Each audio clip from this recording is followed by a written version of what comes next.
Welcome back to Shut the Puck Up. My name's Jack Moore along with my panel Andrew Potts and Mike Kern, and we are very excited for you to join with us today. We're going to talk a lot about hockey, so get ready for the best takes in NHL hockey. Let's start off with a couple questions, and the first one is, who do you think is going to go to the Stanley Cup Finals from the Western Conference? Mike, let's start with you.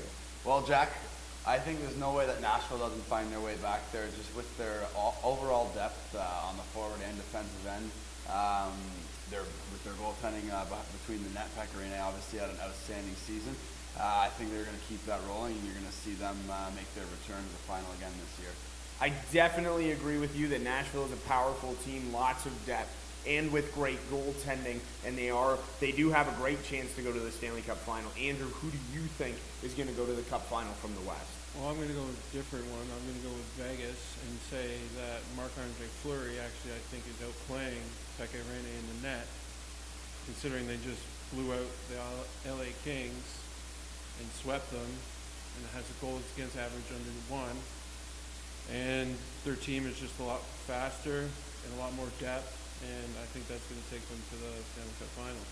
I have to agree with Andrew on this one. I do think the Vegas Golden Knights have a lot more depth, and that will help them when they go further in the playoffs. They face a really good goaltender in the first round in Jonathan Quick, and that will help them in rounds 2, 3, and 4 for when they reach the Stanley Cup Finals out of the Western Conference.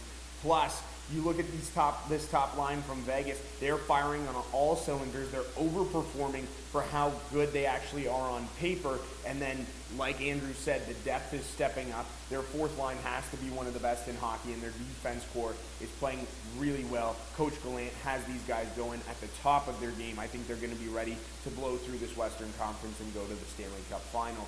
So now we have the West set, but now let's move on to the Eastern Conference. And we have a couple teams who we think could go to the Stanley Cup Final from the Eastern Conference. That's the Boston Bruins, Tampa Bay Lightning, Pittsburgh Penguins, or the Washington Capitals / Columbus Blue Jackets, depending on who comes out of that series. Andrew, let's start with you. Who do you think is going to represent the East in the Stanley Cup Finals? I think Pittsburgh is going to make it back to the finals for a three-peat.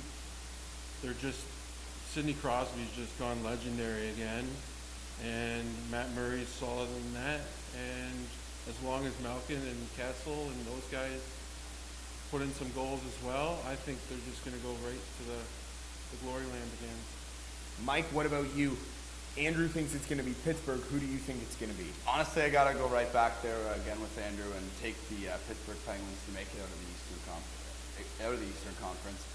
You're going to see, I think, the well-roundedness of that team up and down that lineup. There's too much offensive firepower. I think without question, on paper at least, their power play has to be considered one of the best. You've got 3 guys in the top 10 in scoring in the league up there, and they're not going to slow down anytime soon, I don't think so. I think we're going to actually have a repeat final that we did last year, and I do actually see Pittsburgh coming out for the three-peat this year as well.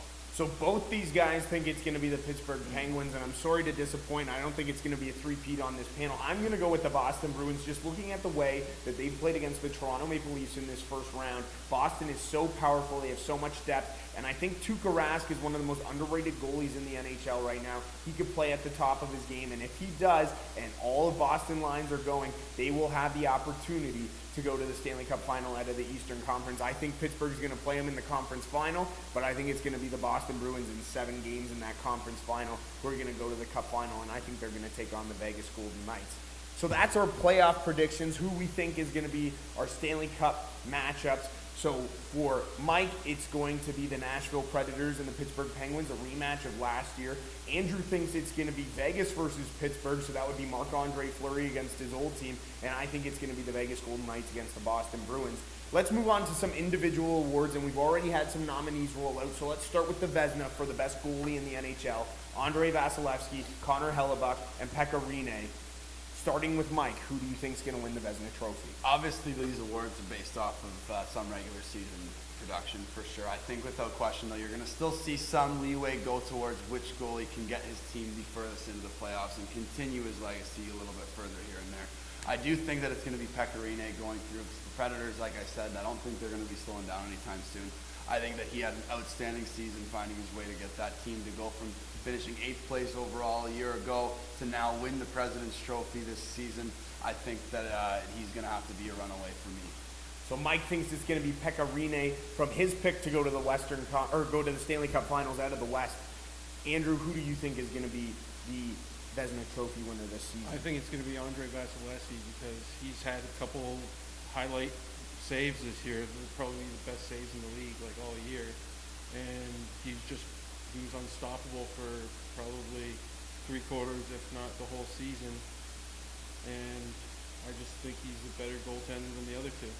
That's why I love we get these nominations to come out, because we can have these debates on who we each think will win the Vezina Trophy and other individual awards. I'm going to go with the other option. I'm going to go with Connor Hellebuck of the Winnipeg Jets. While I do believe the other two guys are very good goaltenders, I think the teams that play in front of them are just a little bit better than the Winnipeg Jets. And without the season that Connor Hellebuck had for the Winnipeg Jets, I don't think Winnipeg would have finished as high as they are, and I don't think they're the same quality team as they are. He's definitely the surprise goaltender of the NHL this season. I don't think anybody at the start of the year would have said Connor Hellebuck's going to be a Vezina Trophy nominee. I think he's going to roll with it. I think people are going to look back at the regular season and say without this guy in net and without the numbers that he put up, they wouldn't be able to finish where they are in the playoffs and have the opportunity to challenge for a Stanley Cup. So I'm going to say Connor Hellebuck for the Vezina Trophy winner. Now let's move from the best goalie to the best. And his was a good choice. So both these guys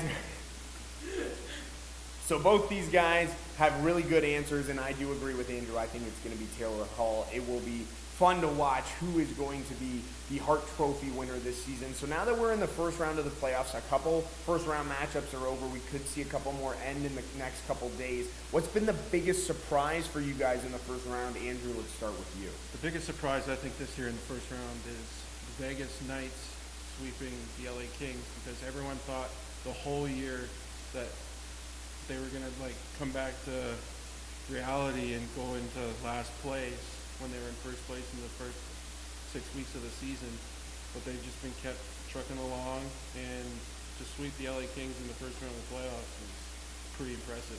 That was a very big surprise this year when the Vegas Golden Knights did sweep the LA Kings just a couple days ago. Mike, who's been your biggest surprise through the first round of these NHL playoffs in 2018? Well, obviously, seeing Vegas come up and produce the way they have through these first 4 games to now be in the second round is a huge surprise, I think, to me. I definitely thought they were going to fall off, but I just can't believe the number of suspensions that you've seen just within the last week. I don't know whether it's a matter of how serious and impactful these games are, that much more coming out of the regular season now to have the chance to win a cup. Are they trying to just play that much harder toward it? I think so. But I mean, even if you look throughout any time of the regular season, name me one time where you've seen 7 or 8, 9 guys get suspended within 1 week of play, all for hits to the head, all, just dirty plays all around. I mean, I'm surprised to see the league crack down so much, especially at such a meaningful time of year for every team. Yeah, and I think a lot of people will agree we need to see a lot more consistency from the league office and the officials when it comes to these kinds of penalties. I'm going to say the San Jose Sharks sweep over the Anaheim Ducks was my biggest surprise. I thought that was going to be a good series. I thought it was going to go 6 games. I thought it was going to go in San Jose's favor. But I thought Anaheim had a lot more to bring to the table than they did in that first round. Game 3, San Jose won 8-1. The Sharks were absolutely phenomenal in that opening round of the playoffs, and they will move on to play the Vegas Golden Knights, 2 teams who haven't lost yet. So game 1 will definitely be fun. That'll be one to watch for sure. But I think San Jose was a bigger surprise than Vegas or LA, just because of the way we've seen Vegas play through the regular season. You knew they could compete. I didn't think they were going to sweep, but I thought they were going to win the series over the LA Kings. I thought they matched up better. The amount of suspensions, I am surprised, but watching the play, most of them are pretty warranted, I might add. So I think that's why for San Jose, they are the biggest surprise in the first round for me. Thank you very much for tuning in to this episode of Shut the Puck Up from Mike Kern and Andrew Potts, our producer, Warren Windsor. Thank you very much.